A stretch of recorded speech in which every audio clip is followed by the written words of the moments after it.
दोस्तों, स्टडी ज्ञान दर्शन में आपका स्वागत है। आज क्लास 8th हिंदी करेंगे हम। एनसीईआरटी सूरदास के पद पाठ जो है 15 है। मया कबही बढ़ेगी चोटी, मया कबही बढ़ेगी चोटी, कितनी बार मोहि दूध पियत भई यह अजहूँ है छोटी। तू जो कहती बल बेनी ज्यों है लांबी मोटी, काढ़त गुहत नहावत जे हैं नागिन सू भुई लोटी। कांचो दूध पियावत पच पच देती न माखन रोटी, सूरज चिरंजीवो दो भया हरि हलदर की जोड़ी। इसमें देखो, इसमें अभी हम करेंगे। इस मया मतलब माँ होता है। कबही, कबही मतलब कब बढ़ेगी, कब बढ़ेगी। चोटी मतलब बाल की जो चोटी बनाते हैं उसको बोलते हैं। इसमें है कितनी बार, कितनी बार, कितनी बार मतलब होता है कितनी बार। दूध पियत, पियत मतलब पीना। भैया, भई मतलब आज भी यह क्या है, छोटी की छोटी है। मैं कितनी बार दूध पीता हूँ फिर भी आज भी यह छोटी की छोटी है। तू जो कहती, हे माँ तू तो कहती थी बल बेनी ज्यों है, अगर तू तो कहती थी कि अगर मैं दूध पीऊँगा तो मेरी चोटी जो है वह क्या हो जाएगी, मोटी हो जाएगी। है लांबी मोटी, मोटी होने के लिए कहती हो लेकिन मोटी होती नहीं है। इसके बाद काढ़त गुहत नहावत जे हैं नागिन सी भुई सू भुई लोटी। इसमें है काढ़त गुहत नहावत। देखिए इसमें है तो काढ़ना मतलब चोटी को बनाना, काढ़ना। काढ़त मतलब काढ़त खोल कर, गुहत मतलब गूँथ कर, कंघी करना। नहावत मतलब नहला कर। ओछत, ओछत है चोटी बनने पर लोटी। कांचो मतलब कच्चा। पची पची मतलब पक, जल्दी जल्दी पच जाता है। माखन, मक्खन। हरि मतलब कृष्ण, हलधर मतलब बलराम। जोटी मतलब जोड़ी, जोटी मतलब जोड़ी होता है। चिरंजीवी दो भया, चिरंजीवी मतलब लंबी उम्र हो। अब इसका हम अर्थ करेंगे। कांचो मतलब कच्चा होता है। दूध पियत, पियावत मतलब पीना। पची पची पच जाता है। देती न माखन, माखन रोटी माँ तुम मुझे नहीं देती हो। सूरज चिरंजीवी दो भया, तुम दोनों भाइयों की उम्र क्या रहे, हमेशा लंबी रहे। अब इसके बाद हम करेंगे इसका अर्थ। यह पद सूरदास के पद नामक कविता पाठ से दिया गया है। कवि श्री सूरदास जी हैं इसमें। अब इसके बाद हम इसको करेंगे संदर्भ। बालक कृष्ण इस पद में माता यशोदा से अपनी चोटी के न बढ़ने की शिकायत करते हैं। इसका भावार्थ है, बालक कृष्ण माता यशोदा के पास जाकर कहता है, माँ मेरी चोटी कब बढ़ेगी। मया कभी बढ़ेगी चोटी, हे माँ मेरी चोटी कब बढ़ेगी। कृष्ण कहते हैं, तुम मुझे बार बार कच्चा दूध पिलाती हो, माखन रोटी नहीं देती हो। कितनी बार मुझे दूध पियत भई यह आ जाऊँ छोटी, मैं कितनी बार बार मैं दूध पीता हूँ लेकिन फिर भी आज भी ये चोटी मेरी छोटी की छोटी है। तू जो कहती बल बेनी सी, यहाँ पे दिया है कि माँ तू तो कहती है कि जो मेरी चोटी होगी वो दूध पीने से अच्छी मोटी होगी। तुम सदा भाई बलराम की चोटी की प्रशंसा करती रहती हो। उसके बाल काढ़ कर, गूँ कर, नहला कर, चोटी डालने पर नागिन की तरह वह जमीन पर लौटती है। इसका रहस्य मैं जानता हूँ। काढ़त काढ़ना, बनाना, नहावत नहाते समय, जय हैं नागिन की तरह, भूई लोटी मतलब भूमि पर, लोटी मतलब नीचे तक। मतलब चोटी बलराम की इतनी मोटी मोटी होती है कि वो बाल को कंघी करते समय एकदम जमीन को छू जाती है। भूई मतलब भूमि होता है। लोटी, लोटी मतलब लौटना नीचे तक, जमीन तक। कांचो दूध पियावत, माँ मैं जानता हूँ ऐसा क्यों होता है। तुम मुझे कच्चा दूध पियाती हो, जल्दी से उपच जाता है। मुझे माखन रोटी नहीं देती हो, देती ना माखन रोटी, तुम मुझे माखन रोटी नहीं देती हो, इसीलिए मेरे बाल आज भी छोटे के छोटे हैं। माँ तुम मुझे माखन रोटी क्यों नहीं देती हो। बलराम भैया की चोटियाँ कितनी मोटी मोटी हैं। यहाँ सूरदास जी कहते हैं, कृष्ण और बलराम की जोड़ी सदा बनी रहे। लास्ट में है, सूरज चिरंजीव दो भैया, दोनों भाइयों की चिरंजीव आयु हो। दोनों भाई जो है कृष्ण और बलराम की जोड़ी सदा सदा के लिए बनी रहे। जोड़ी, चोटी, जोटी मतलब जोड़ी। इसमें इसके बाद दूसरे का हम करेंगे, तेरे लाल मेरो माखन खायो, तेरे लाल मेरो माखन खायो। माखन मतलब तेरा लाल, कृष्ण कन्हैया मेरा माखन खा लिया है। गोपियाँ कहती हैं, दोपहर दिवस, दोपहर के दिवस, दोपहर के समय, जानी घर सुनो। वो जानता है कि दोपहर के समय घर सूना है और आके चुपके से घर में ढूंढता है। वो आप ही आयो, अपने आप आता है दोस्तों के साथ और खोली किवारी, खोली मतलब खोलता है, किवारी मतलब दरवाज़ा। पैठी बंदर में दूध दही सब सखनी खियावे। पैटी मतलब जो दूध दही होता है ना, सब उसमें अपने मित्रों को खियाता है। किवाड़ वो खोलते हैं और अंदर आते हैं, और इसके बाद जो भी माखन हमारे घरों में रखा रहता है वो सब के सब माखन किवाड़ किवाड़ मतलब खोलते हैं, दरवाज़ा खोलते हैं, अंदर आते हैं। पैठी आ गए, सभी अपने दोस्तों के साथ वो आते हैं, और जो भी पैठी में जो रखा हुआ है मंदिर में, वह दूध है, दही है, अपने सखा, सखनी मतलब सखा, दोस्त को खिलाते हैं और खुद भी खाते हैं। उखल चढ़ी सीके को लीने, उखल पे चढ़ते हैं। उखल होता है एक लकड़ी का बना हुआ होता है जिसमें पहले के लोग चावल की कुटाई करते थे। उखल ऊपर चढ़ते हैं और सीके छीके, सीके मतलब होता है और रस्सी के सहारे, जैसे माखन मटकी फोड़ होती है ना, मटकी फोड़, उसमें ऊपर टांग दिया जाता है। वैसे पहले की गोपियाँ मटका में मक्खन को, घी को टांग देती थी जिससे कि कोई बिल्ली या कोई जानवर न छुपाए। तो इसके बाद वो ऊपर चढ़ जाते हैं। उखल चढ़ी हुआ उसके सहारे, लकड़ी के सहारे, वो सींग के ऊपर जो टंगा हुआ मक्खन उसे उतारते हैं। अपने दोस्त, एक दोस्त को, फिर दूसरे दोस्त को, फिर तीसरे दोस्त के ऊपर चढ़ चढ़ के वो माखन उतार लेते हैं और खाते हैं, खूब पेट भर खाते हैं, अन्न भावत। और जब खाते खाते एकदम थक जाते हैं तो भूई मतलब भूमि होता है, में ढरकायो मतलब जमीन में गिरा देते हैं। दिन प्रतिदिन हानि होती गोरस की, दिन प्रतिदिन गोपियाँ शिकायत करती हैं यशोदा माँ से कि दिन प्रतिदिन, रोज का रोज हमारा गोरस जो है, हमारा दही, हमारा दूध, हमारा मक्खन सब नुकसान होता है। कृष्ण खाते भी हैं, अपने सखाओं को खिलाते भी हैं और ज़मीन पे पूरा लुढ़का देते हैं।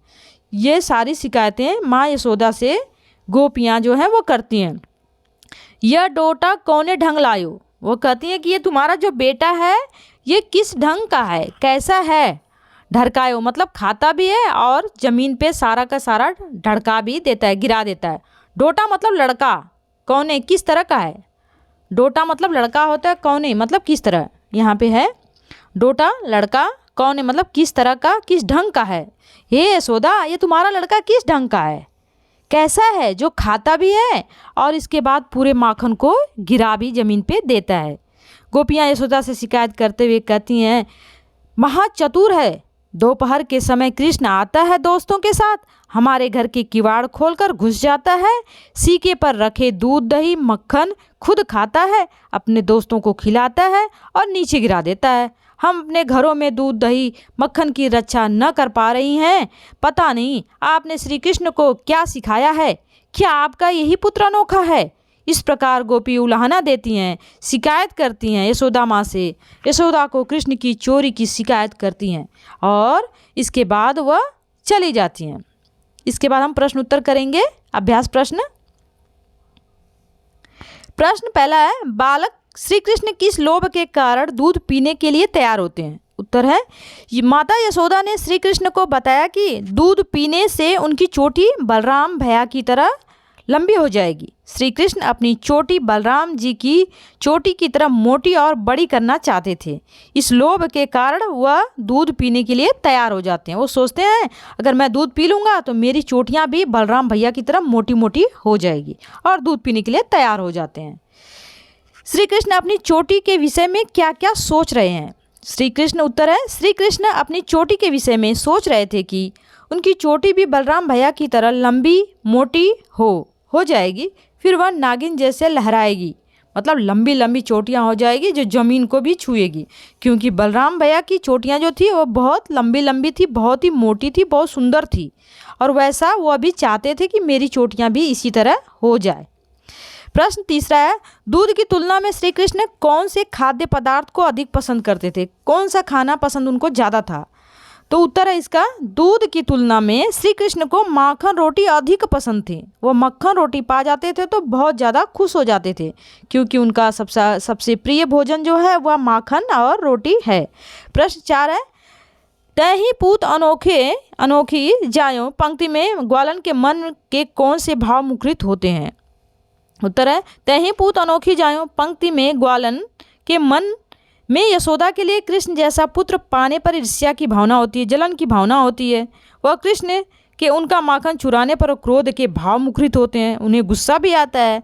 इसीलिए वह यशोदा माता को उल्हाना देती हैं, शिकायत करती हैं कि तुम्हारा पुत्र जो है हमारा जो जितना भी माखन दूध दही घी है सब खाता भी है, मित्रों को खिलाता भी है और सब खाने के बाद पूरा ज़मीन पे गिरा देता है। ये सारी शिकायतें यशोदा माँ से गोपियाँ जो है वह करती हैं। इसमें 5वां प्रश्न है, मक्खन चुराते और खाते समय श्री कृष्ण थोड़ा सा मक्खन बिखरा क्यों देते हैं? उत्तर है, श्री कृष्ण को माखन ऊंचे टंगे छींकों से चुराने में दिक्कत होती थी। काफ़ी ऊंचाई पे रहता था तो एक बच्चा दूसरे तीसरे पे इस तरीके से चढ़ के तब उसको उतारते थे और खाते थे, इसलिए माखन गिर जाता था। काफ़ी ऊंचाई से उतारने पे माखन भरा हुआ होता था और नीचे उतारते समय वो गिर जाता था ज़मीन पे, तथा चुराते समय वे आधा माखन खुद खाते हैं व आधा अपने सखाओं को खिलाते हैं, जिसके कारण माखन जगह जगह ज़मीन पर गिर जाता है। सभी जगह जगह गिर जाता है क्योंकि खुद खाते हैं और काफ़ी ऊंचाई से उसको उतारते हैं तो मक्खन तो गिर जाएगा, और उनके मित्र भी खाते हैं और इसीलिए थोड़ा मोड़ा ज़मीन पे गिर जाता है। तो गोपियाँ सारी शिकायतें जो हैं यशोदा माँ से जाकर कहती हैं कि तुम्हारा पुत्र खाता भी है और गिराता भी है। दोनों पदों में से आपको कौन सा पद अधिक अच्छा लगा और क्यों? इसमें उत्तर है, दोनों पदों में प्रथम पद सबसे अच्छा लगा, क्योंकि यहाँ बाल स्वभाववश प्राय श्री कृष्ण दूध पीने में आनाकानी किया करते थे।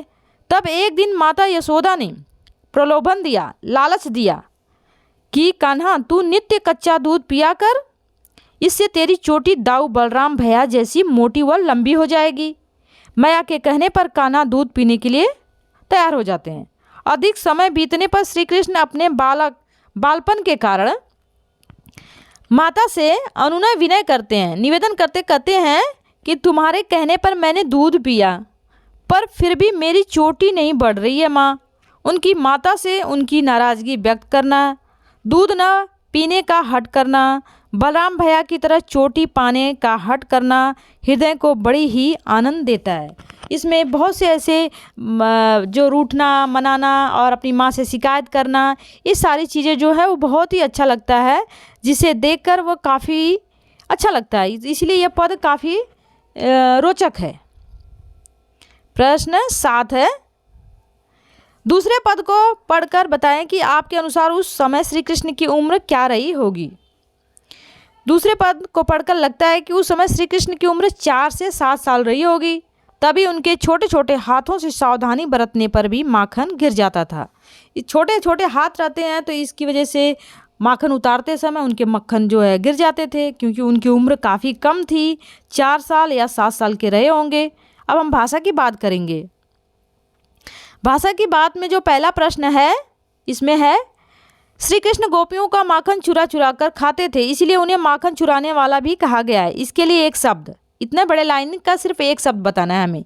माखन चुराने वाला जो होता है उसको माखन चोर कहते हैं। तो कृष्ण क्या थे? माखन चोर। श्री कृष्ण के लिए 5 पर्यायवाची शब्द लिखिए। श्री कृष्ण के पर्यायवाची शब्द गोविंद, रणछोड़, वासुदेव, मुरलीधर, नंदलाल, ये सभी हैं। आगे शब्द विलोम जैसे इसमें है, इसमें पर्यायवाची है, पर्यायवाची में दिया है। पर्यायवाची जो है चंद्रमा, शशि, इंदु, राका, मधुकर, चंद्रमा की ये सारी पर्यायवाची है। फिर इसके बाद भ्रमर, भ्रमर है, भौरा है, मधुप है, सूर्य है, रवि, भानु, दिनकर। फिर इसके बाद विपरीतार्थक का मतलब होता है विलोम, दिन, रात, श्वेत, श्याम, शीत, उष्ण। इसके बाद है पाठों से दोनों प्रकार के शब्दों को खोजकर हमें क्या करना है? लिखना है। इसमें है अगला पर्यायवाची शब्द है बेनी, चोटी, मया, जननी, माता, ये भी पर्यायवाची है। दूध का अर्थ होता है दुग्ध, पय, गोरस कहते हैं। काड़त मतलब गुहत, बलराम मतलब दाऊ, हलदर, ढोडा मतलब सूत, पुत्र, बेटा, ये सारी चीज़ें क्या हैं? ये पर्यायवाची हैं। फिर इसके बाद विपरीतार्थक आ गया, लंबी, छोटी, श्याम, श्वेत, संग्रह, विग्रह, विज्ञ, अज्ञ, रात, दिन, प्रकट और ओझल। तो ये सारे जो हैं ये विपरीतार्थक विलोम है, जैसे दिन, रात, ऊपर नीचे, छोटा, बड़ा और पतला, मोटा, श्याम, श्वेत, काला, गोरा, ये सब क्या होते हैं? विलोम होते हैं। यहाँ पे विपरीतार्थक भी बोलते हैं, इसको अपोजिट भी बोलते हैं। तो ये हमारा जो है ख़त्म हो गया। अब हम क्या करेंगे कि इसका छोटा सा मैं समरी जैसा बता देती हूँ। इसमें तो कुछ और नहीं है, बस कृष्ण के बारे में है। जो माता यशोदा है, कृष्ण के माता यशोदा अपनी चोटी के न बढ़ने पर जो शिकायत करते हैं, कौन करता है? कृष्ण जी माता यशोदा से करते हैं और कहते हैं कि मेरी चोटियाँ क्यों नहीं बढ़ रही है माँ। बालक कृष्ण माता यशोदा के पास जाकर कहते हैं मेरी चोटी बलराम भैया जैसी क्यों नहीं हो रही है, बार बार कच्चा दूध पिलाती हो, माखन बिना माखन रोटी नहीं देती हो, इसलिए मेरी चोटियाँ छोटी की छोटी हैं। तुम सदा भाई बलराम की चोटी की प्रशंसा करती हो माँ, उसके बाल काट कर उसके बाल को नहलाना धुलाना कंघी करना सब करती हो। चोटी डालने पर उसकी चोटियाँ बलराम भैया की नागिन की तरह ज़मीन को छूती हैं, इतनी लंबी लंबी हैं। मैं ये रहस्य जानता हूँ क्योंकि माँ तुम मुझे कच्चा दूध पिलाती हो, माखन रोटी नहीं देती हो। और लास्ट में सूरदास जी कहते हैं कि कृष्ण और बलराम की जोड़ी सदा सदा के लिए बनी रहे। और फिर इसमें दूसरे वाले पद में है, गोपी यशोदा से शिकायत करती हैं कि श्री कृष्ण महाचतुर हैं। दोपहर के समय श्री कृष्ण अपने दोस्तों के साथ हमारे घर के किवाड़ दरवाजे को खोलते हैं और घुस जाते हैं। सीके पर रखे दूध को दही मक्खन खुद खाते हैं और दोस्तों को भी खिलाते हैं और नीचे गिरा देते हैं। हम अपने घरों में दूध दही मक्खन की रक्षा न कर पा रही हैं। पता नहीं आपने श्री कृष्ण को क्या सिखाया है। यशोदा माँ से गोपियाँ शिकायत करती हैं, क्या आपका ही पुत्र अनोखा है? इस प्रकार गोपी उलाहना देती हैं, शिकायत करते हुए कहती हैं। यशोदा को श्री कृष्ण की जो चोरी की शिकायत वो सुनती हैं तो कृष्ण को वह दंडित करने के लिए सोचती हैं, लेकिन श्री कृष्ण तो बालक हैं, छोटे हैं और वह ऐसा इसलिए करते हैं क्योंकि उनके दोस्त मित्र सभी मिलकर जब देखते हैं कि दोपहर में गोपियाँ किसी काम से बाहर गई हैं तब वो घर में घुस जाते हैं और खूब माखन खाते हैं, बिखराते हैं। और बहुत ही आनंददायी यह पाठ है। Thank you for the watching.